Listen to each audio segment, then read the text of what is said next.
Guys, no, nakita nga natin ngayon na sa balita si Mayor Vico Soto na nagsampa na naman ng kaso sa mga diskaya.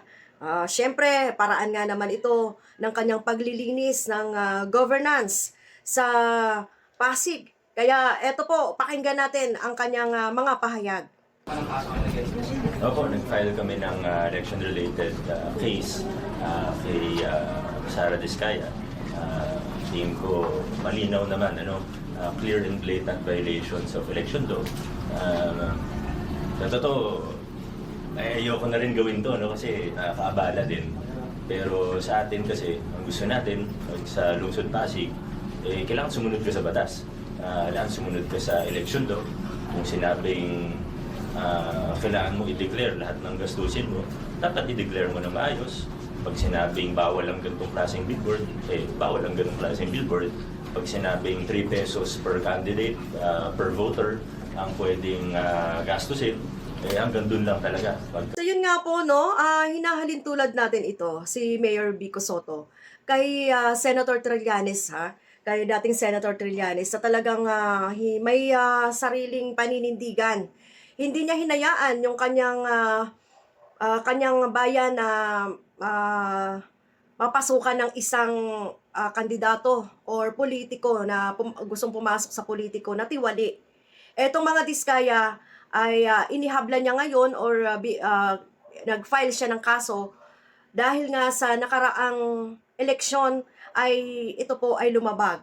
No, so hindi siya nag-file agad dahil nga may mga kadahilanan siya, pero ngayon siya mismo ay nag-file sa tulong ng ibang mga tao or ng ibang abogado. Siya ay nag-file dahil nga ayaw nga raw niya na ito ay pamarisan. Yan ang tingin ko dito Ayaw niya pamarisan ang ganitong politiko na nagsasamantala. Ayon dito kay Mayor Vico Soto, dahil nga sa billboard, lumabag ito, yung billboard niya na dapat ay maliit lang, siguro ginawa nito ni Diskaya ay malaki ang ginawa. So paglabag nga naman ito.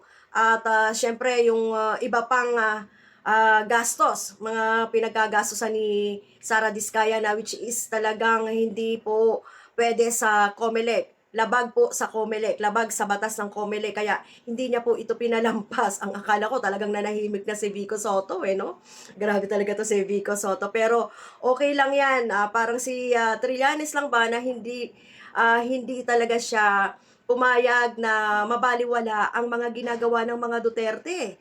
No? Ganyan din siya. Sabi nga niya, kung hindi siya ang magpa-file, sino ang maglalakas loob na mag-file? Wala naman Kasi syempre, wala naman sa katayuan nila o kaya hindi sila malalaking tao, maliliit na tao lang naman sila, kaya hahayaan na lang nila. Kaya dapat talaga may isang hero na maninindigan, lalong-lalo na ngayon siya ay mayor dyan, na ayaw niya talagang mahaluan or mapamarisan itong mga ginawa ng Diskaya. Naku po, patong-patong na ang kaso ng mga Diskaya. Makakalabas pa kaya ito? Well, alam naman natin kung anong chance ng mga Diskaya para makalabas sila.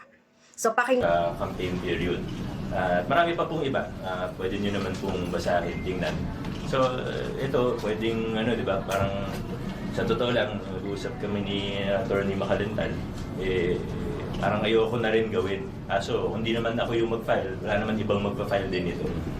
So, actually, magkakambal po ito. Ito pong final natin ngayon sa COMELEC. Tapos kaninang umaga, meron din po kaming final sa prosecutor ng Pasig para naman po sa perjury dahil sa kanyang misdeclarations tungkol sa kanyang citizenship. Dahil siya po ay British or dual citizen, tapos sinabi niya na hindi, diba? Tapos ginamit niya pa yung passport niya pagkatapos ng filing of COC. So, yun lang po. Hala! Ano pa pala siya? Dual citizens pa pala siya. So, questionable nga naman yan sa COMELEC. Yung, di ba, dual citizens. Naalala nyo si, Joey, di ba, na disqualify siya sa kanyang, nanalo na nga siya, di ba, na disqualify siya dahil sa kanyang citizenship. Siya pala ay Chinese. So, di ba, hindi na siya nakapanungkulan at napalitan ito ni Abante. No? So, yan po ay talagang questionable at ginamit pa nga raw niya yung kanyang passport. So, perjury nga naman yan. Okay, so hindi pagsasabi ng tapat. Okay, so hindi po kasi ganun kadali ang pumasok sa politiko. Malaki po ang sinasahod dyan at isa pa, yan po ay manunungkulan ka sa mga kababayan mo. Kailangan talaga ay ikaw ay true to yourself. Kumbaga, ikaw po ay hindi nagsisinungaling dahil nga pagka nagsinungaling ka, ay walang mangyayari sa panunungkulan mo. Baka puro pagsisinungaling ang panunungkulan mo. Halimbawa, nanalo siya. No, buti na lang at hindi siya nanalo. Ito pala ang nangyari sa kanyang pagpasok sa politika. Ito pala ang nangyari sa pag-file niya ng kanyang pangangandidato sa pagka-mayor. No, marami palang butas ang nangyari. Marami palang hindi naman katiwalian, pagsisinungaling. Bakit ngayon ang mayor?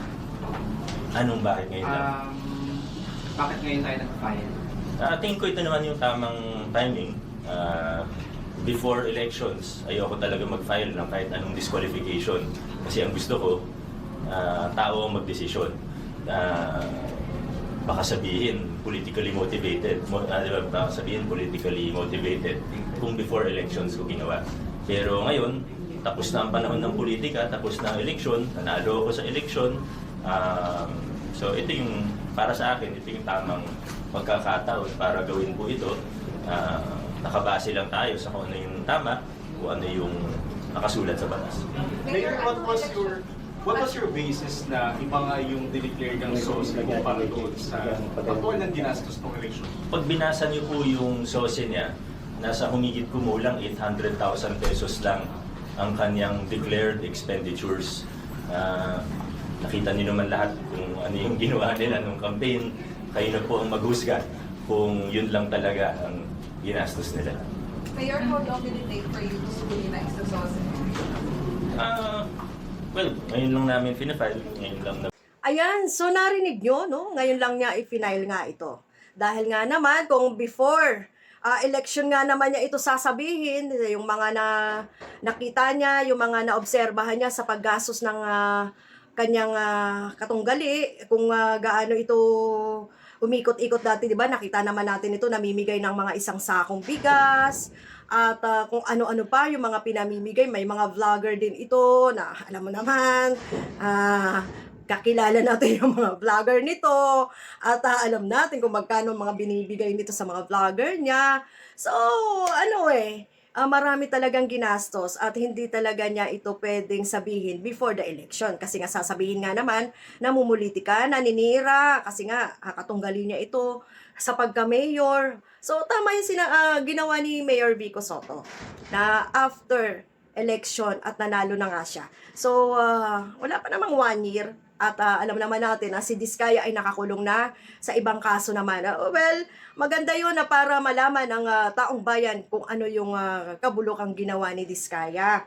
No? So, ito yung maganda na nalaman natin kung ano talaga ang pinagagawa ni Diskaya. Biruin nyo, buti na lang, hindi nanalo yan. Kung nanalo yan, Diyos ko, siya pala ang big contractor na tumarantado sa buong Pilipinas, buong Pilipinas. At tingnan mo kung gaano kasinungaling. Pero 800,000 lang raw ang nagastos. Samantalang pagka tinignan mo, milyon-milyon, papunta na sigurado ito sa bilyon. Buo din yung kaso. Siyempre marami rin kami ibang ginagawa. So, ngayon po namin natapos. Ano po mga election offenses yung sa grupo ay nagawa? Pero unang-una sa lahat, hindi makatotohanan ang kanyang statement of contributions and expenditures, ang kanyang SOSE. Malinaw na malinaw po yun. Yung sa citizenship na banggit ko kanina, subject to another case we filed earlier this morning. Sa totoo, marami pang iba. Ilang pages din to, hindi ko na po isa-isahin. Pero bottom line doon, yun lang mga expenses na hindi na-report. Ni Mayor, may mga expenses kasi hindi na-report. Allegedly, yung mga billboards niya, yung mga sa Facebook accounts na nandoon, yung mga alleged donations na lumabas sa kanilang mga billboards na siya mismo naglagay na ito ay donated by a certain person. So hindi yung kasama sa kanyang statement of contribution and expenditures. Doon sa kanya kasing SOSE, andun lamang puro mga stationaries lang tsaka mga tarpaulins, yun lang ang kanyang sinistate. Kaya may mga billboards namang nakita sila mayor, and kinunam niya maraming ng pictures yun. Kaya lumalabas na yung mga ganun, mga uri ng mga billboards and advertisements ay hindi na-report. And even yung mga gastos sa rallies, sa mga meetings, mga political caucuses, ay sa ilalim kasi ng ating batas, kapag gumastos ka ng gano'n, ay dapat yun ay inire-report din yun. Pero lumabas doon sa SOSE na hindi pala i-report yun sa kanyang SOSE. Sa akin po, hindi na lang ito tungkol kay Diskaya lamang o sa team nila eh. Para sa akin po, ito po is statement na sa lungsod ng Pasig, dapat sumunod tayo sa batas. Darating ang barangay elections ngayong taon. Diba? May mensahe ito sa mga nagnanais maging kapitan, kagawad. Sumunod kayo. Ganun din, pagdating ng 2028, kahit sino pwedeng tumakbo. Basta eligible, basta qualified, pero sumunod kayo sa batas. At kung hindi, gagawin namin ng bahagi namin para managot kayo. Yun lang naman ang pinakamensahe po dito. Maraming salamat po. Thank you very much. Salamat Sir, po. pakita lang yun. Sir, papel. Photo, yung papel. Lagay mo. Yung mic, pakiano na lang. Thank you. Vlogger muna, vlogger muna.